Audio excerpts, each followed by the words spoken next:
ये देखा एक ड्राइवर साहब मेला में गाड़ी आके रोक दिए। हाँ और आजकल मेला में देखा तब 4 से ले 5 लाख सब्जी कुल टिकट है। हाँ भारत टहरा लेके जात रहे तो बगलिया एक ठे दुकान है कुछ पेटो पूजा तो सजावट व्यवस्था हो जाए। वो लेडीज समझ के लेडा से बात करत है। आजकल लेडीज और जेंट्स में कोनो फर्क है ना बा। समझे नहीं यार। लड़का से पैंट शर्ट जींस पर बार रखा है। अरे बोला कई पैसा के दूर टमाटर हो मोर मन चटनी पे आ गई बड़ा के पैसा लगाता आकर मोर मन चटनी पे आ गई बड़ा के पैसा लगाता आकर के मोर मन चटनी पे आ गई।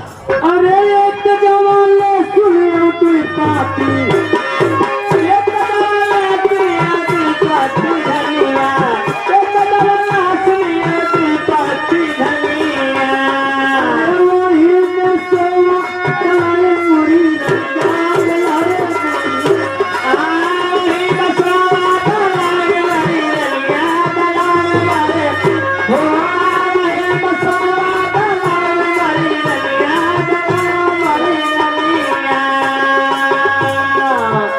लगे है मास्टर एक जवान लेसनी होती पाती धनिया वही में सोआ डलाए मोरी रनिया। ई तो ड्राइवर साहब कहते लेकिन देखत ना है कि लेडीज और जेंट्स या मिर्चा देखा बाऊ नाराज हो 3 प्रकार के होला।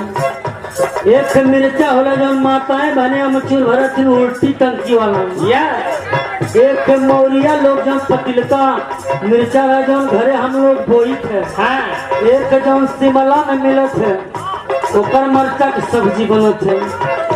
कहत कान अरे मिर्चा मोट मोट लेबू की पातर हो मोर मन